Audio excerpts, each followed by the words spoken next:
All right, I call to order the regular meeting of August 20th, 2024 of Lucimar Unified School District Board of Trustees. We've been in closed session since 5:30 and we have nothing to report out.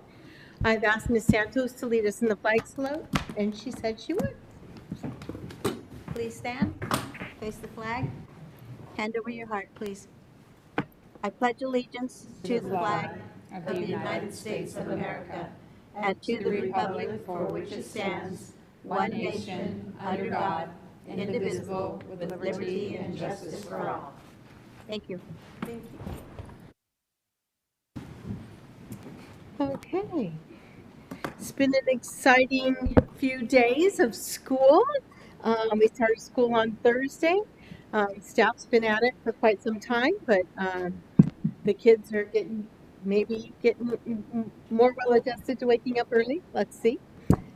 So I start with communications items of interest from the board. Would anyone like to share anything? No? Well, I'll just say it was lovely to have the first day be fun and I'll say event free because we don't like to hear of other things that might happen at our sites. I was particularly impressed with how many of the principals created really exciting welcome back kind of scenarios at their school, and it was just really great to see that. And now they're back in the thick of things with a really warm day today. Ms. Santos. Yes, I'd like to say that the rally that they had and they held for the teachers and everyone and us ourselves was outstanding. It was so nice to see new faces and the regular ones. So it's a team effort and it's nice to see everybody. And they were well fed. Anyone else? Mr. Short? Just a quick shout out and thank you. I thank them privately.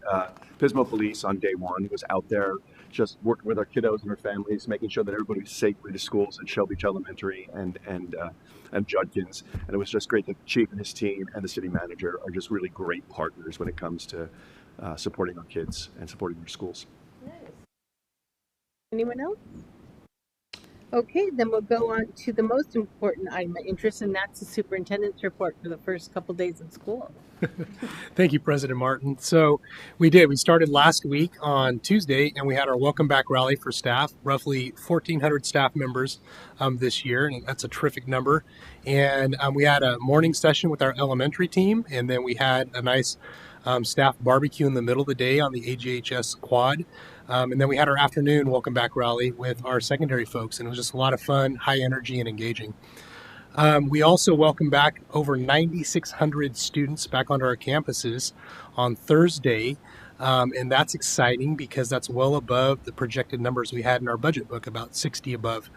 So we're feeling really great about that, and the numbers will continue to settle out over the coming weeks, and we hope to see that upward trend like we saw last year as well. It's really great having more kids coming to our schools. And then we did have a small little hiccup with transportation each year.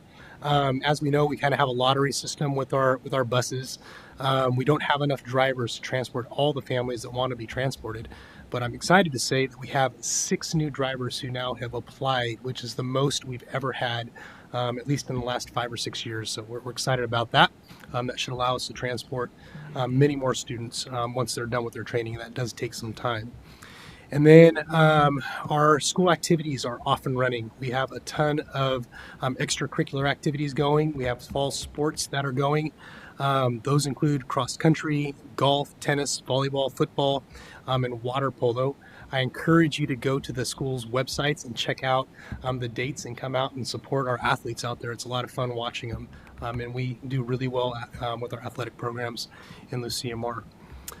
And our cell phone policy. So we updated our cell phone policy last spring. You were proactive with adopting a policy as a board that basically creates cell phone free environments within our classrooms. And that has been going really well. And I just want to give a shout out to our staff, our teachers, our paraprofessionals, our administrative team for implementing it with fidelity. We've received a lot of positive feedback on the amount of distraction that has reduced across our campuses. So that's a great announcement as well. And then last but not least, In your binders and on our wall over there, we have our current and updated vision statements and our strategic goals for the year.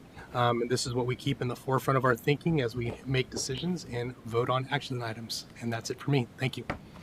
Thank you, Dr. Fawcett. I will say that the article that the San Luis Obispo Tribune ran regarding our cell phone policy made it into our CSBA news update today. If you read that daily, like I like to, and I'll be curious to see how many more districts follow suit in our county, because I think people are looking for boundaries, with that. Okay. All right. We're going to move, before we go to the consent calendar action, I want to welcome you all and remind you that there's speaker cards in the back, either yellow or blue. And there's also an interpreter. Elsa, please raise your hand. Ms. Hernandez, thank you for being here. If you need help with Spanish translation, Ms. Hernandez is more than happy to help out. On the last pages of our printed agenda, which can be found in the lobby, our decorum standards are stated. And also thank you to our security team for being here tonight. Here's some guidance about public comment. Public comments are an opportunity for members of the committee to address the Board of Trustees in the meeting of the school board that is open to the public. Members of the public are encouraged to address the board concerning any item on the agenda or any item of interest within the subject matter jurisdiction of the board. Public comments are limited to at most 3 minutes and no more than 20 minutes total for one subject matter, under the discretion of the presiding officer. The board will not take any action or have discussion on any item not appearing on the posted agenda, except as authorized by law. This is why the board does not respond during the public comment section of our agenda. It is important to recognize that opinions and comments shared here are those of the individual speakers and may not represent the views of our district, the board, or our staff. Lucia Amar is committed to fostering an inclusive, welcoming, and safe environment at our meetings and schools. We respect everyone's right to express their ideas and opinions. All remarks must be free from personal attacks, particularly those based on legally protected categories, such as race, religion, disability, or sexual orientation. Our district is dedicated to serving and nurturing all our students, guiding them to become responsible, ethical, and productive members of our society. To honor this mission, please make sure your comments avoid profanity, demonstrate tolerance towards differing viewpoints, and exhibit exemplary conduct. Our students are watching and learning from us at all times. Please be aware that any disturbance or intentional interruption of the meeting is not permissible. In accordance with recently enacted law, excessive disruption by an individual or a group will result in the school board president revoking the individual or group's privilege to address the board. Disruptive participants may be warned and, if necessary, removed from the meeting. We value your participation in the public meeting of the Board of Education and thank you for your cooperation in maintaining the efficiency, effectiveness, and civility of Lucia Amar. Alrighty, so we're going to move on now to the consent calendar action items. Tonight, those are items 1 through 14. Does any member of the board have any item they want to pull of items 1 through 14? Okay, seeing none, I'm going to ask if anyone in the audience has any public comment on the consent calendar action items. Seeing no movement in the audience, I'm going to close the public comment, bring it back to the board for any comments or a motion. I move approval of the consent calendar items 1 through 14. I second. Moved by Stewart, second by Naomi Bernier. Roll call vote, please. Stewart? Aye. Naomi Bernier? Yes. Kendall? Yes. Santos? Yes. Pham? Yes. Mayor? Yes. Martin? Yes. Motion passes 7-0. These are regular items that we see annually or monthly. They're not items that stand out to any of us as unusual or something that would cause anyone to have any problems with them. So now we're going to move on to reports and presentations, resolutions, and proclamations. Report, the Summer Student Programs 2024. And that is Ms. Dixon. Thank you, President Martin. We have a variety of presenters making their way up today. And as they're getting ready, I would just like to say that we had a very robust summer student program offering, and we're very pleased to present on various aspects of it to you this evening. It's my pleasure at this point to hand it off first to Mrs. Ashley McCall. Good evening. It's my pleasure to come before you again after a little break due to maternity leave. I see you've shifted seats a little bit, but everybody's still here. So I'm happy to talk about summer school this evening. Our summer programs were robust as usual, offering both Summer Blast, which encompassed TK through 8th grade, and then our traditional model for high school for 9th through 12th grade, which was credit recovery as well as advancement options for some of our students. And then at the bottom of that graphic, you'll see we also offered ESY, which was aligned with Summer Blast this year, which was a really nice new offering that we were able to provide that alignment for our families. So talking first about high school, 2 sessions, and if you'll remember, we align it to where session 1 is like the fall session and session 2 is spring session. That way, whatever session students missed or failed or needed to repeat, the content is as aligned as possible. Session 1 ran June 12th to July 3rd. Session 2, July 8th through July 26th. Mostly credit recovery happening at this time, but a little bit of advancement in PE and health opportunities. A lot of online offerings also able to be completed at this time. And Lopez concurrently was able to run their credit recovery and get everybody done or pick up those straggling credits and lift up some more graduates for that summer session. So that was a large session and our standard kind of protocol for high school summer school. So now I'm going to hand it over to the ladies to talk about Summer Blast. Good evening, board. My name is Wendy Bruce. I'm coordinator of before and after school programs, and took a lot of work to blast off, but we did. Summer Blast was a huge success.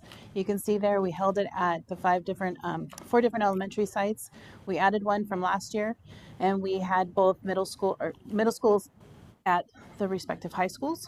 You can see the numbers there. We had a great turnout, in our opinion. We served over 1,100 kids throughout the whole summer. We had 2 sessions, the main blast, and then we had 1 week after blast.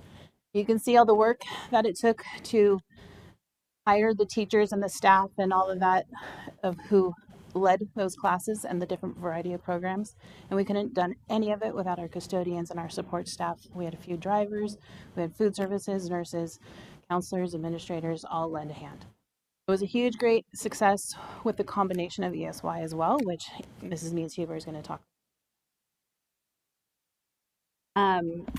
So we have some really fun pictures from Summer Blast, but I did want to share that 90% of our parents that responded to the survey said that they would send their child back to Summer Blast again for the next year. So we felt like that was a really positive response. We also had one parent that told us, we thought this was really special, that her kindergartner that's in a special education class really loved being around the other kids and having socialization time. So that combination with ESY was really positive. And she said, and I quote, "This is the first time he's had a fun summer option other than ESY." So we really thought that was special. We also had a lot of positive parent comments and positive staff comments, shouting out our fabulous lead teachers who stepped in to be that summer school administrator at all of the school sites. Saying a lot of positive comments about our secretaries and our classroom teachers. So I think overall it was a success. Here is one example of a video.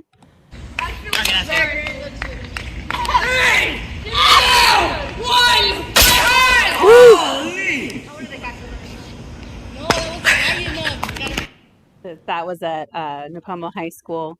Rocketry was a big topic this last summer, along with, you can see some artwork here, some laser experimenting, some kites, some bubble experimenting. And then, there we go. We've got some more STEM building, some artwork with Legos, and then this was another rocket class at elementary school.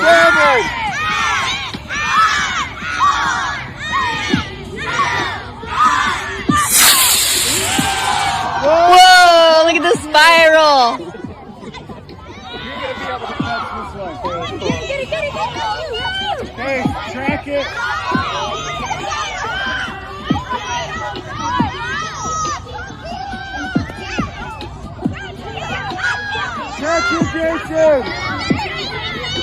Catch it! Catch it! Oh, so close! That actually made it onto social media. The neighbors around the school were commenting on social media, what's going on at the school, and then some people were saying back, oh, they're having summer blast, and lots of positive comments from there as well. So it was a blast. There we go.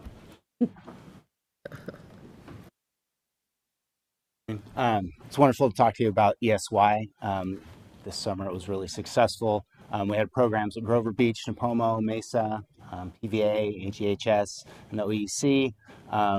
We had 175 students attend, 25 teachers, 22 service providers, 60 paraprofessionals. Big shout out to our paraprofessionals over the summer. Nurses, LVNs, and 2 lead teachers. But really the great success was that coordination with Summer Blast, aligning all those programs, making sure that all of our students had access to all of the programs. It was just really great to hear our teachers and hear from our students really enjoying those opportunities. It was a real success, and we look forward to continuing that. And I'll hand it over back to Hillary. With that, we are happy to take any comments or questions the board may have. It was a great summer. Does the board have any questions for Ms. Dixon on such a positive report? No questions. We'll come back for comments. I do. Questions? Yes. In regards to ESY, so the question is, how do you implement the IEPs for summer program? Is that modified? So we implemented the change your voice. We implemented what was written in the ESY during the morning session, and then any additional supports that they would need, and additional adult support or accommodations that they may need throughout the day when they would access general ed during the regular year, those we would provide during Summer Blast. That coordination did take quite a lot of time, but there was a real great payoff. Thank you. Any other questions from the board? Ms. Pham? Did we have to turn away any kids?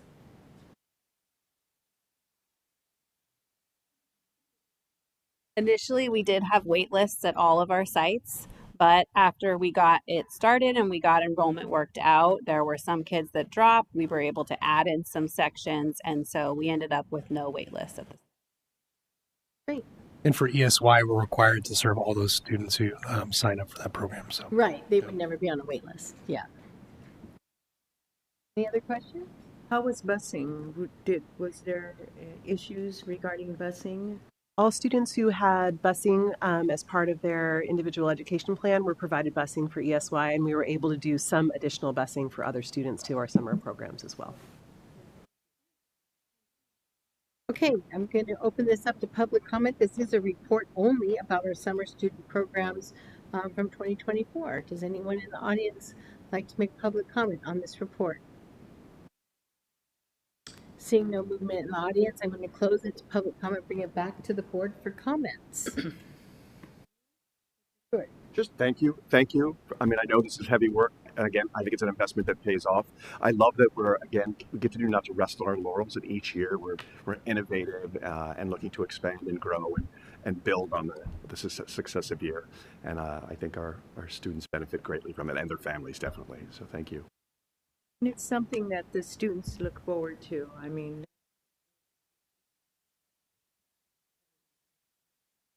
Any other comments? Well, I'll agree with Mr. Stewart. Lots of kids in my neighborhood walking to Harlow and just, really great responses from their parents. And then I love the fact that we can have ESY get some enrichment in by being in with the Gen Ed kids. That's awesome. That's a perfect world right there. So well done. Thank you. Okay, item number 16 is also a report. It's a report about our Summer Institute, which is a professional development program. Ms. Dixon. Thank you, President Martin. So we had a lot of wonderful summer learning for our students, and we also had some options for our staff as well. We enjoy offering Summer Institute every summer, and this year was no different. We were able to offer a variety of courses to, I think it was in there, Ashley, if you kept going. There. Offer a variety of courses to our teachers and some of our classified instructional staff. So with that, I'm happy to hand it back over to Mrs. McCall. Thank you so much. There's the other half of it. So that was the same segue I was going to use. Summer Blast for the kids, Summer Institute for the teachers. Happy to offer that again. And everyone really loves it being in the newer building over here on the 900 side at Aurora Grande High School. Kind of makes it feel like it's its own little learning section. So that was very positive as well. So this is just a reminder that it was about 150 participants and over 50 sessions. And then we continue to offer that asynchronous learning as well as that in-person during those first 4 days, which was the 5th through 8th this year. Here is some examples of the schedule, although if you want to see a complete course description, I did link it to that very first slide there, so you can dig in and see all of the courses that were available. But Monday primarily comprised of the Getting Ready session. That's our typical new teacher orientation, getting them all the logins and things. Elementary science, very popular start to the year this year as well. Thinking maps, which we commonly do at the beginning of the year at Summer Institute, and also CPR. Moving into Tuesday, you can see quite a few offerings, Science of Reading, and that was introduced the prior year as well. Some trainings on Lexia, technology trainings, and then a newer product called Next Gen Math was also available, as well as some other things like organization. Wednesday, we offered a lot of math collaboration, CPR, very popular again on this day, and a Google Tech Camp, and a lot of new teachers kind of getting in and understanding the technology that we use frequently at LuCMR. And then Friday wrapped it up with some more Google Tech trainings, Illuminate, which we've been using as a district for several years now, some more foundational reading workshops, and then an Ed Tech camp led by Rocky Load, which is just kind of like all things Ed Tech and some interesting things that you could use to get started in your classroom. So here is a little snippet of some of the asynchronous PD that we offered this year. We've been doing this for a while, basically since COVID, and we kind of stuck with it as an additional option for Summer Institute. And some of the teachers that may not be available on that week to come to in person to Summer Institute really appreciate the ability to still do some learning on their own over the summer. And then they take tests and receive certificates so we can timesheet them accordingly as well. So some of these options were Clever, Parent Square, getting started with messaging, always offering Aries because there's always things changing in there, some little updates, Lexia, and as always, we've been offering the Google trainings there as well. So by the numbers, we had about 22 facilitators, about 150 attendees, around 47 sessions, about 75 people participating in the async, though we're still getting some timesheets coming in for that. And of course, 100% fun and enjoyable. That was it. But if you have any questions, I'd be happy to answer them alongside Ms. Dixon. Any questions? Mr. Stewart. Just a curiosity question. Which were the most popular sessions? I know CPR looks like it was full. CPR is always super popular because it's a nice time to get it done. And then that new teacher onboarding. And then this year, a lot of our elementary sessions were the most popular because we're doing Lexia and some new things. Science of Reading continues to be a popular option. The science work is happening. So a lot of those elementary options with our lead learners were very popular this year. Yeah, that Saving Your Sanity looked really intriguing to me. Any other questions from the board? I do. Ms. Amy Bernier? Thank you. So we have 75 new teachers. Was it overwhelming for them?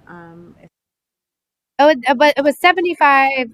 There was less than 75 new teachers this year. I usually lead that. I was unfortunately under the weather, so I don't have direct experience, but we try to structure that for the new teachers in such a way where they have some time to just get into Aries, look at the grade book a little bit, understand how to log in with Google, understand what Clever is and where all the resources are. So we actually added this section to be a lift for the new teachers rather than just throwing them in and having to figure out where all of these things are.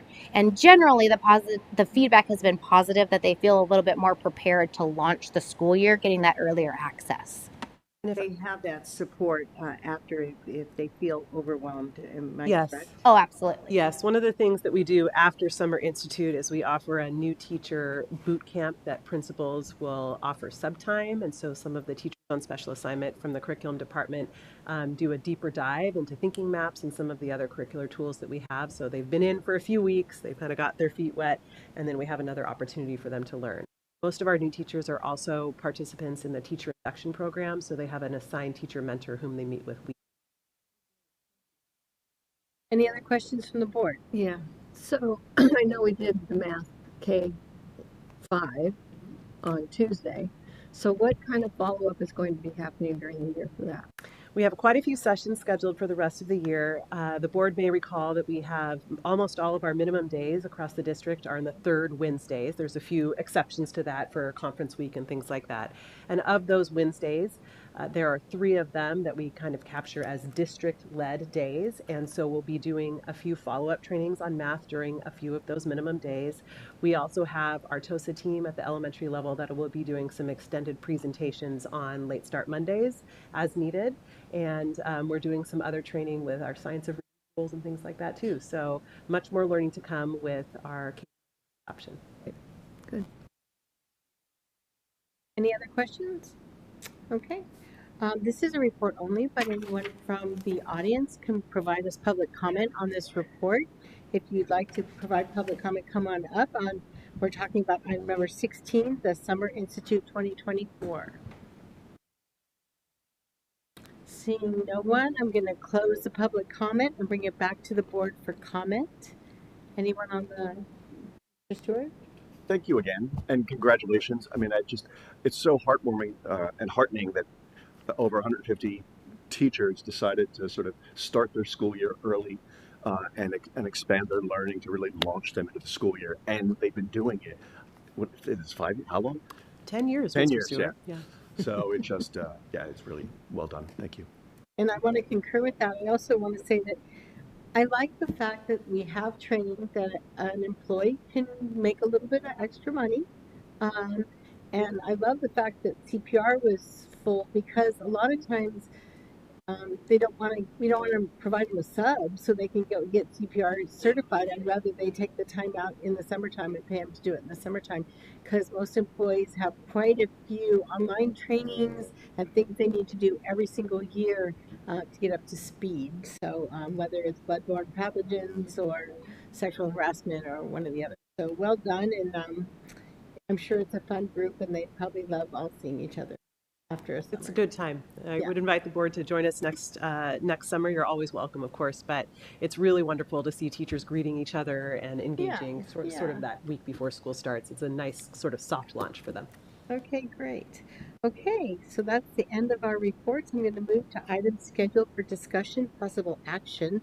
Item number 17 is approval, acceptance of notice of completion for Newton Construction and Management, Inc. at Judkins Middle School, new classroom wing project number 0553 Bond Fund 21.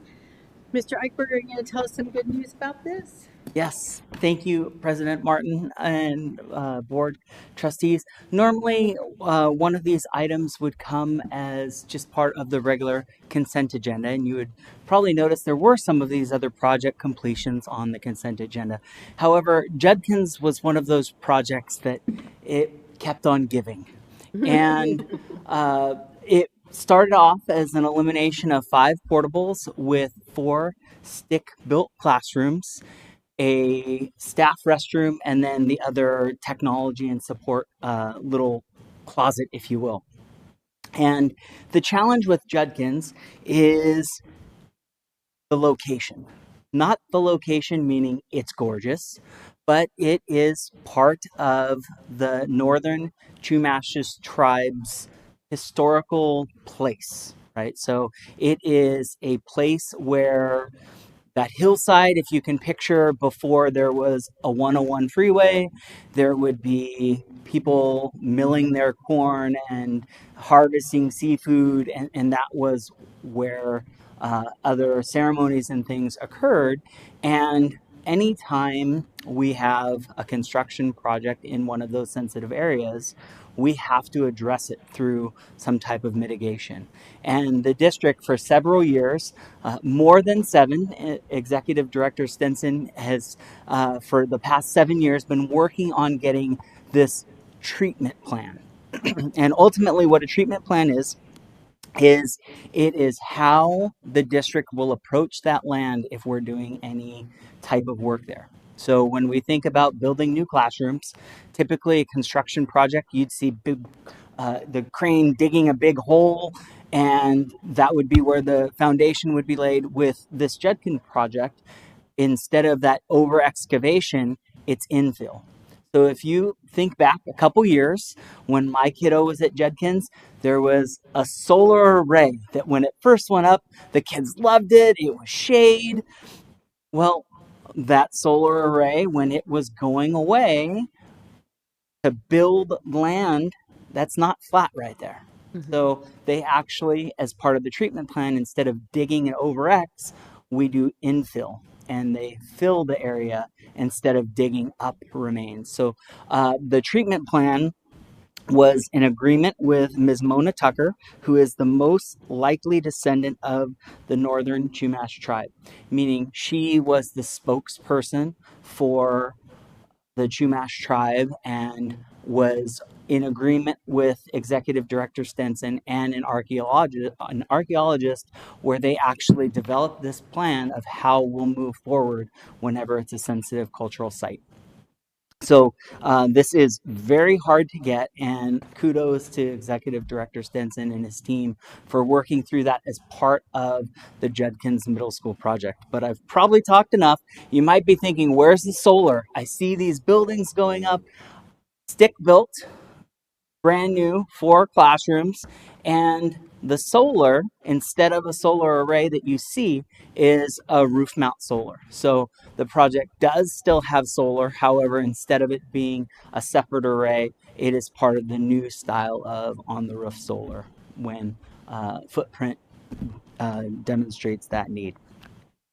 So ultimately, before you this evening, we do have an approval of or acceptance of the notice of completion from Newton Construction Management at Judkins Middle School to allow these great new classrooms. And where's the student occupancy picture? Oh, I had a picture with students in here. I apologize. I must not have gone through the review for publication with the kiddos' faces. But ultimately, these classrooms are currently already being in use, and fantastic. It's done. One more project. Check. All right, any questions for Mr. Eichberger on this project at Judkins? Is Ms. Santos? Miss Tucker, is she local? Yeah. I would have to direct my... You're new. She's a realtor in town. That's what I thought. And just so the public knows that every time there was any kind of construction up there, we had to have somebody from those tribe Chumash to be there to make sure that we did not disturb anything. Still part of the treatment plan. Any other questions for Mr. Eichberger? Ms. Naomi Bernier. Thank you. In regards to lighting, I know that there were issues in regards to lighting. Visited a few. Has that been resolved? Lighting in terms of Outside. Exterior lighting? Yes. I can look into Don't that. have any. I can discuss that with Mr. Stinson. I don't have that information readily available. Anything else? Questions? Okay, open it up for public comment. This is item number 17, the acceptance of notice of completion for Newton Construction and Management, Inc. at Judkins Middle School. Seeing no movement in the audience, I'm going to close it to public comment, bring it back to the board for comments. Mr. Stewart. Chris, thank you and congratulations, especially getting that treatment agreement with the tribe. Also, just from a student safety point of view, getting those kiddos up into the main campus is a huge win for that campus because that slopes down way. So, great. Any other comments? Are we going to have a tour again to visit all the new construction part of this? Believe it or not, the tour of Judkins is scheduled for our next Citizens Bond Oversight Committee as a tour that is set up for that group. However, we can definitely set up a tour for the Board of Trustees as well. Does Amy Bernier? Can I add a few more? So you might look into it. Also, the drop off for ADA for our students with it slopes down, and at one point in time there was going to be a rail built. And then the drop off, it didn't have a drop off. So if you can look into those two items, please, and maybe report back. Okay. Anything else? All right. Could accept a motion. I move approval, acceptance of notice of completion for Newton Construction and Management, Inc. at Judkins Middle School, new classroom wing project number 0553 out of Bond 121. Second. It's been moved by Stewart, second by Mayor. Roll call vote, please. Stewart, Aye. Mayor, Yes. Naomi Bernier, Yes. Kendall, Santos, Pham, Martin. Yes. Motion passes 7-0. Thank you. Item number 18 is approval renewal of JV Vale Consulting proposal for construction-related state match consultation services for fiscal year 2004-2005 with Bond Fund 21.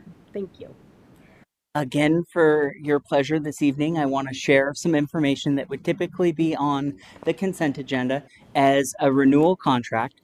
We, in the past, have had a contract with this company, and ultimately, you might be thinking state match funds, state bond. It takes money to make money, right?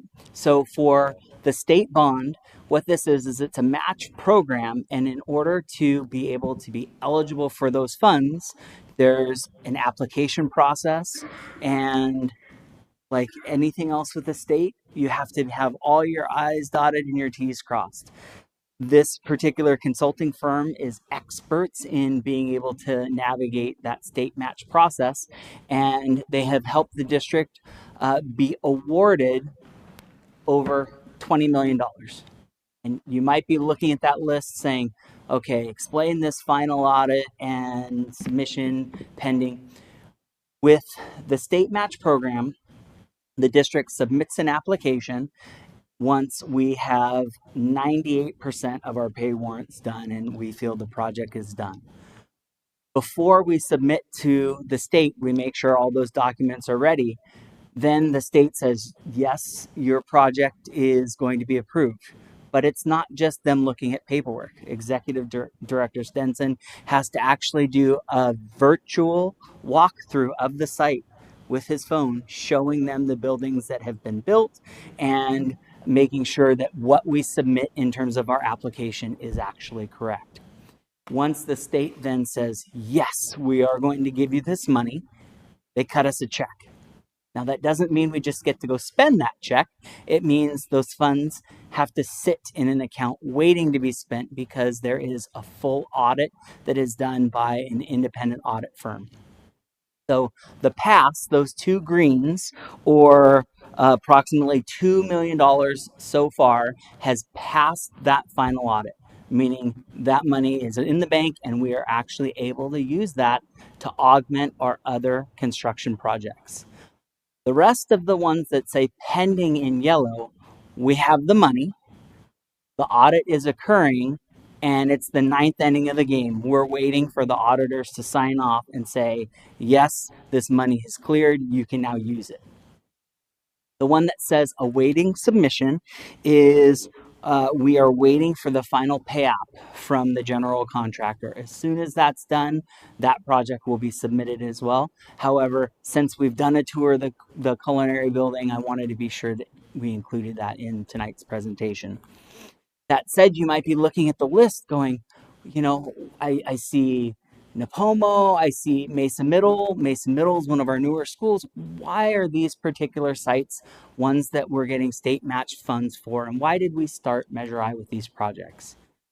Strategic decision by the board, meaning there are certain funds available in state match based on unduplicated student counts, last time the site was modernized, when the site was built, a ton of things that we have to look at to decide where we are going to start. So when we look at that $3.4 million at Mesa Middle, part of the reason why we have that state match funds is because of the strategic thinking of the board and accessing the most out of that state matchability. So what's next? The Office of Public School Construction, or OPSC, has told us here are 4 more projects that the district is going to qualify for state funds, meaning they're in that pending, we should get that money, but there's still some steps that need to happen. The unfunding and pending future projects are projects that we have completed, that we've submitted paperwork to the state, that we will qualify for state match funds when the state has funds for public school construction. I say that because we are on what is called the unfunded list. A great analogy that Executive Director Stenson shared was, if you picture a holding pattern for a plane and it's flying, and until it's told to land, it's going to stay in that pattern. We are going to stay on that list, and at some point in time, when the state passes another facilities bond, we will then get a check and go through that audit process. So with JL Vail Consulting, they are the organization that helps us make sure our applications are appropriate and help us navigate that audit process when we're working with our auditor. Any questions for Mr. Eichberger from the board? So the passage of the state bond on November 5th, I think it's $10 billion of matching money that they put on the November 5th ballot, would be something that possibly could help us with these unfunded 3 items. Is that correct? We do have over $9 million in projects on that list, correct? Any other questions? Ms. Naomi Benet? Following with that, is there an expiration? I mean, does it expire or? These projects that are on the pending list will remain on the pending list under the current structure. So when future state facilities funds are made available, they fund the list that has already been developed. Okay, seeing no more questions from the board, I'm going to open it up to public comment for item number 18. If anyone would like to make comment about this, please come forward. Seeing no movement, I'm going to close it to public comment for the audience, bring it back to the board for comment. Ms. Santos. Yes, being out and about and talking with people and telling them, you know, all of the work that's been done in our school district. They're so enamored of what we've done, like with the culinary school, with the beauty school, all the improvements around our schools and so forth. They can't believe, and then you have to tell them and explain to them that we just don't do it overnight. It has to take a lot of yes, we can do this, and no, we can't do that, and it has to go to LA for DSA. Is that right? Correct. And they have to do all that information before we can do it. I wish they'd do it with homeowners insurance too, but that's a different story. But they're very proud of what you've done.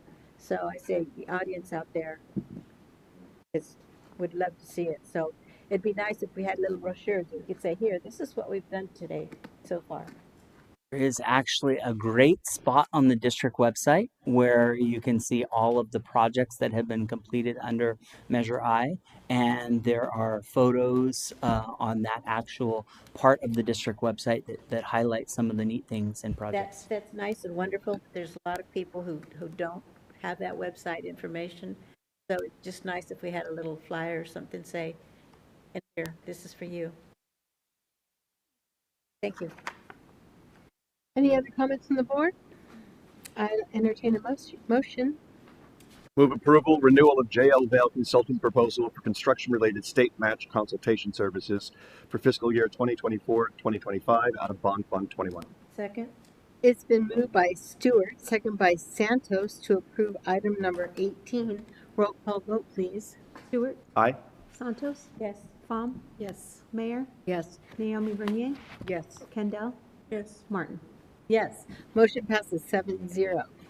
Item number 19, approval, ratification of agreements with district assistant superintendents, and this is for you, Superintendent Fawcett. Thank you, President Martin. So California Government Code actually requires a verbal summary of any proposed compensation and fringe benefits being given to the public prior to final board action on any contract that has the word superintendent in it, including assistant superintendent contracts. So the board already approved the salaries and benefits of each of our wonderful assistant superintendents on June 18th, 2024. It's online on our website. This is just an update to the agreements. These are agreements with a 4-year term that is consistent with what's happening with assistant superintendents across the state of California and within our county in the larger school districts like Lucien-Mar Unified School District. So as such, it's recommended that the board approve these written agreements with each of our assistant superintendents, and these agreements incorporate the salary and benefits approved by the school board last year. So the recommendation formally is that the board adopt these agreements for each of the district superintendents. These new agreements do not change the current salary and health benefits received by these employees as they were previously approved on the June 18th, 2024 meeting of last year. These agreements incorporate these salaries and benefit terms included as a proposed term of July 1, 2024 to June 30th, 2028. I'm here for any questions you may have. Any questions from the board on this item? I have a question. Many of the school districts in California are doing this, and in Ed Code, if you're an assistant superintendent, is that treated the same as a superintendent as far as separation and that kind of thing? It is. So if you have superintendent in the title, it's all the same, whether you have assistant or deputy in front of it, it doesn't make a difference. The education code applies the same. Okay. Any other questions from the board? Okay, I open this up to public comment. This is item number 19, approval, ratification of agreements with district assistant superintendents. Seeing no movement in the audience, I'm going to close it to public comment and bring it back to the board for a motion and vote. I move approval of ratification of agreement with district superintendent, assistant superintendent. Second. The motion by Santos, second by Mayor. Roll call vote, please. Santos, Yes. Mayor, Yes. Naomi Bernier, Yes. Stewart, Aye. Kendall, Yes. Pham, Martin. Yes. Motion passes 7-0, and I'd like to add a caveat now how pleased we all are to have you, to hold you, to keep you, to love you, all of those things. And we so appreciate your service to our district and helping us to make it the best school district around. Thank you. I think it's nice to be able to question you and ask you different things that maybe we don't really know or understand. And you're so kind about being patient and make us understand things. Okay, item number 20, approval, revision of board policies, administrative regulations, and exhibits. This is agenda item 20. You, Ms. Dr. It is Fawcett? for me. Okay. Thank you, President Martin. So this is the second round of Title IX policies that you're receiving tonight. The first round was focused on students, and you probably noticed the second round is focused on staff. And again, just a quick little brief history. I'm not going to go in depth like I did last time because you've already heard it. But on April 19th, 2024, the United States Department of Education released new regulations under Title IX. And those regulations are required to be implemented by all school districts across the United States within the month of August, really. August 1st is really the timeline for that.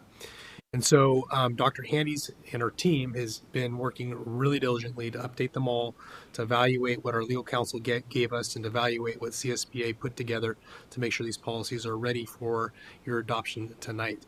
And so the board policies that are before you that we're going to ask for you to approve involve uniform complaint procedures, non-discrimination in employment, sex discrimination and sex-based harassment, and additional uniform complaint administrative regulations and exhibits for you tonight. So if you have any questions, I'm happy to answer them. And they are before you, and we recommend that you adopt them. Thank you. Questions? I have, no, I have a question. How are we training our employees on these new regulations? So we started off with our training. The first day back with our administrators, Dr. Handy led the entire administrative group of classified and certificated administrators through a training. It was a video module. That same module through Lozano Smith was sent out for all employees to take. And principals are making sure that there is staff meeting time set aside for them to take it, and then our department heads are doing the same. That brings us into compliance from that standpoint. And then there's also going to be additional training for supervisors too, who will be conducting the investigations they'll be required to engage in. And Dr. Handy has been taking extensive training as our Title IX coordinator or director. Any other questions? Ms. Pham? Do we have to certify 80% of our teachers have gone through the course? We're going to certify that they've all taken it, so they're all required to take it. And so when they log into it, it sends a little notification to HR, and they are able to monitor it and follow up with the employees. Ms. Santos? Go ahead. When we have our workshop, will we informed of a lot of new things like this? We can give, yes, I can put together a summary training for you for that. It's not, the board isn't required to take the training, but we can update So you that with. way we understand what they're having to go through. You bet. And these policies that you've digested and have read describe all that's required of the employees too. So we'll provide a summary to that. Because many times when we're out, go over the schools things, we need to know too, the do's and don'ts of when we have to go to in certain things. That's right. During the staff development, which is on Mondays, are we going to do some type of continuation in regards to this type of training? So the training that's required is that video module that I just referenced, and that will be provided to staff during one of their late start Mondays or a staff meeting time, so they don't have an extra add-on that they have to find time for it for themselves. Dr. Handy's already communicated that to the site administrators and department heads, and they're working on scheduling that in. Okay. Anyone on the audience would like to provide public comment on item number 20, approval, revision of board policies, administrative regulations, and exhibits? They have to come up. Please come to the podium. I can't hear. Were proposed to be made to the visitor AR? No, that's the next item. Okay, perfect. Thank you. Okay, any other public comment on this item, item number 20? Seeing none, I'm going to close it to the audience, bring it back to the board for comment. Well, I will tell you that I work in a neighboring district, and I spent half of my day going through online training such as this. I did the Title IX, I did the relationships between staff and students. I did, so there are online modules with little quizzes on every page, and then a master quiz at the end. And even with the master quiz at the end, and even being a board member, and even after reading the regulations, I still had to go back into some of the slides to refresh myself for the perfect answer, not just a good answer. So I do think there is some benefit to, and we're not going to talk about 80% of the staff doing it. All of them need to do it. That's part of them working here. That's, taking attendance, back to school night, open house, and doing your trainings, right? It's part of the deal. Okay, I'm looking for a motion. I'll move approval. of the revision of board policies, administrative regulations, and Second. It's been moved by Kendall, second by Stewart to approve item number 20. Roll call vote, please. Kendall? yes. Stewart? Aye. Santos? Yes. Baum? Yes. Mayor? Yes. Naomi Bernier? Yes. Martin?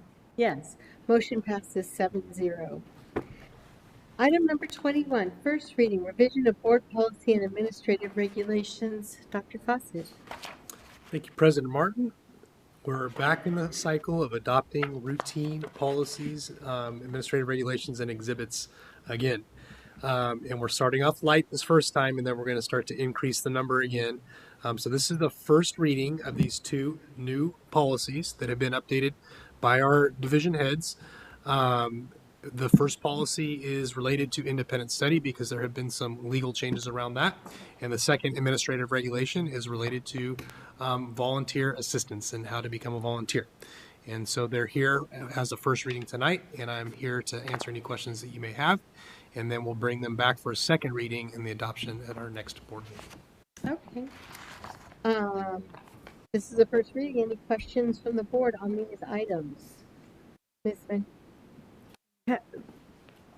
Superintendent Fawcett, has there been any type of negativity coming from anyone in regard Which policy are you referring to? in regards to independent study? I haven't heard any complaints or concerns about independent study. Ms. Dixon hasn't either. Any other questions from the board? Seeing none, I'm going to open it up to public comment on item number 21, first reading, revision of board policy and administrative regulations on independent study and volunteer assistance.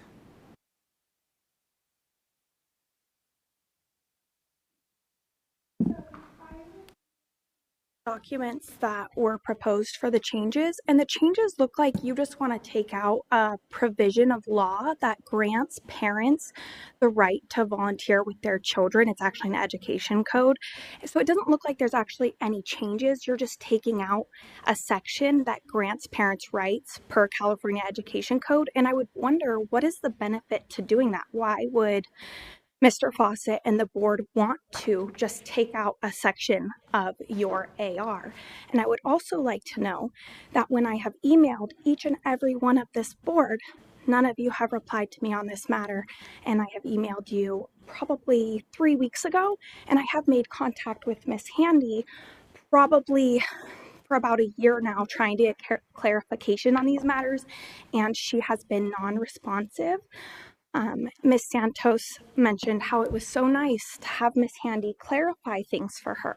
I have asked Miss Handy to clarify numerous items for me. I have asked her staff in HR to clarify that for me as well. They typically deferred to Miss Handy, and then she would give me HR jargon that was very hard to decipher but did not answer my legitimate questions.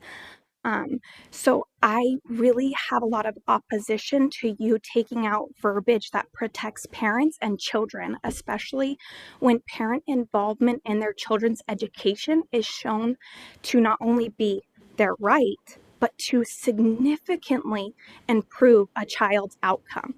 Like their learning, it improves when their parents involved.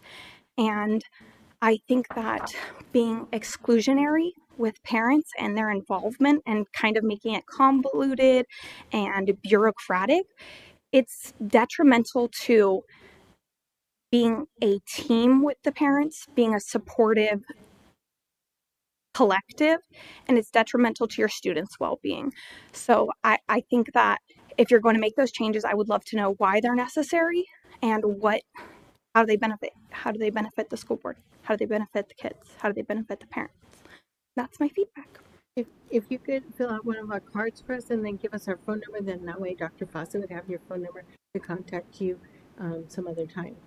Yeah, I believe everybody has my email, but I can follow up with that. Thank you. Sometimes just a phone call is better than an email. Okay, perfect. I appreciate that, Ms. Martin. Any other comments from the public on this item number 21?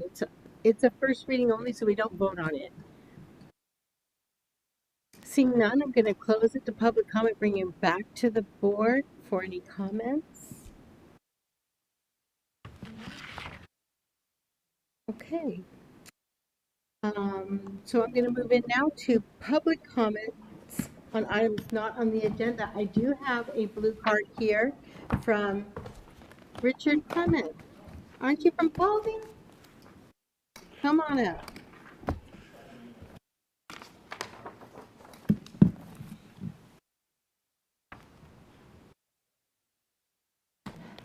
And it was bright when I got here. Hi, I'm custodian Rich from Paulding Middle School.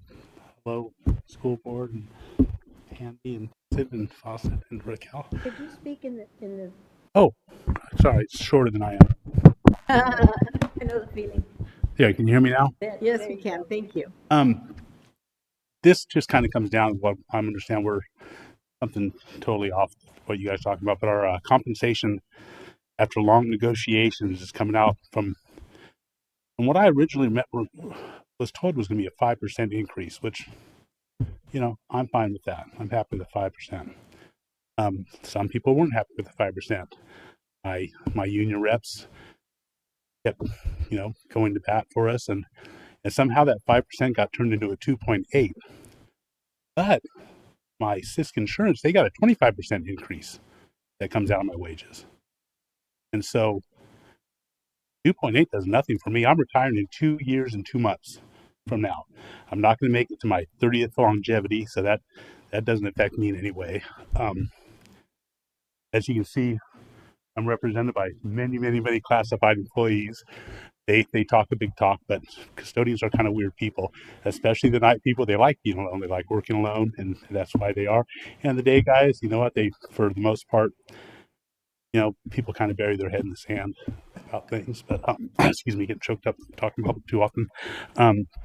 Anyways, being with the district as long as I have, I've seen a lot of money just thrown away and really, and a lot of targeted money. So you have this targeted money is what, you know, for one specific thing, like Bright Futures. You know, I had 2 pallets of stuff this high, and the third one, this just dropped at my school one day. I'm like, whose is this? Where am I supposed to put this? And I found out that after much investigation, it was Bright Futures. And so I found a home for all their stuff, but that was targeted money. It's for them. They needed that. I was a chairperson on the safety committee for 8 years, and then had a bad incident with one of our admins. And so I quit the safety committee. But I remember going in one time, and it was the end of our physical year, and they had it was like $70,000 left over, or I don't know, some ridiculous amount. And they were like, okay, we got to figure out something to spend this money on. We got to, you know, what can we use for safety? What can, you know, it's targeted money. It has to go for something to do with safety. And they're just throwing out just lame ideas about just ways to burn this money. And I go, hey, you know, this might sound crazy, but I go, let's say we don't spend that money. Apparently we didn't need it this year. You know, I know we have a budget, and our budget's not going to be as much next year because we didn't need the money this year. Maybe by doing that, we could set an example to some of these other, you know, targeted money. You could have heard a pin drop. Everybody's like, it's not my time's up? Almost. Oh. Wrap it up. Anyways, so I think there's a lot of money, and I throw away thousands of dollars every single year from my school, every single year. And I see thousands of dollars of food thrown away every single day. 2.8 ain't great. 5 is fine. I know you guys got a 5 for this year and next year. I don't know what you guys are getting, but 2.8, you might as well not bother. You do something about our insurance rates. I'm paying $800 a month right now for me with a $2,000 deductible. So I pay $800 a month for insurance I can't afford to use. There's all kinds of things I need to go to the doctor about, but I don't have the extra $2,000 to throw down every single year, and the $800 a month, the other almost $10,000 a year I'm paying. So, I mean, if you're going to give us a raise, give us a 5%. If not, do something about our insurance. You know, do something about the waste, and maybe target that money towards your people. Thank you. Thanks for hearing me. Thank you. All right. Well, Normally, I'd like to comment on that, but negotiations technically aren't over because your union hasn't voted on their ratification yet, just FYI.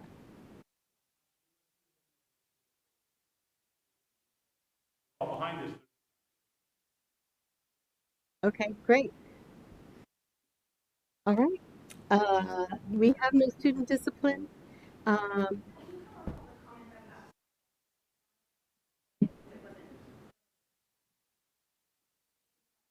Okay, come on in. You have 3 minutes and no more. Got it. Thank you, Miss Martin. So there was an annual parent notification that went out this year. That annual parent notification included AR regarding cell phone use, and I believe it's policy 5131.8, and the status was adopted, and it said that there was no cell phone use at the elementary, the middle, or the high school level whatsoever. When I reviewed the actual policy on your guys' website, it also reads adopted with the same exact date, but the verbiage for use is what you mentioned in the Tribune. It matches what the Tribune says, and the Tribune says that the high schoolers will be allowed to use their cell phone during breaks. And that the middle school and elementary level will not use them at all. How is it possible that there are two different, that AR is written differently, dated the same day, both say passed, but they're both very different, and one went out in the annual parent notification, and one is actually available on your website, and they do not state the same things, they conflict. And to me, that's concerning, because it possibly both couldn't have passed on that date. So one of them is false. And I think that parents deserve clarification and their students need clarification so they're not breaking any rules. Furthermore, that policy also states that you can search children's phones, and we're talking about for rule violations. It doesn't say just laws. It doesn't say suspected law violations. It says suspected rule violations. That is extremely concerning to me as a parent, and I think would be concerning to a lot of other parents. I went ahead and I read your search and seizure policy, and that one seems more reasonable. It talks about the only reason for searching a child's mobile device would be something related to safety, significant safety measures. Your new policy is a gray area. You could potentially search my child's phone for a very minor rule violation, and it would be a gray area, and that's very concerning to me. So I think that AR needs to be amended, and you should only be going through a student's phone in the case of a severe emergency. And probably law enforcement should be doing it. Even they typically have to go through a court to get a warrant. So the fact that the school would be taking more liberty than the justice system is extremely concerning to me, and I think that it raises a lot of potential issues. Yeah, thank you. I appreciate it. You're welcome. All right, any other public comment in the audience tonight? Seeing none, I'm going to close. Oh, you have one. Public comment, you're done with item 21? We're not on item 21. We're on public comment on items not on the agenda. That's what I'm here for. I want to thank you, Ms. Martin, for continually reminding us that we need to have exemplary conduct. Our kids are watching us, and that's so true. And I just want to mention, in light of the season we're in, we're kind of in campaign season now, and it's a time when things can get a little dicey. So I just want to remind us all that we should honor the rules, honor each other's possessions and signs and all of that. The rules are out there. I think we all know them. In the past, I am aware of somebody out late at night when our kids are in bed, putting up signs illegally. And I just want to see if we can all adhere to the rules and honor this. So our kids, whether they're watching us late at night or not, we might as well figure they are. Somebody's watching us. So we ought to stick with that. And that's just something I want to say. I think it's honorable to do that. And I hope we will all abide by that. So thanks. Sounds good. Thank you. Any other public comment on items not on the agenda? Seeing none, I'm going to close it and bring it back to the board for adjournment. Our next meeting is September 3rd, the day after Labor Day. We will be here at 7 p.m. I hope to see you then. Thank you.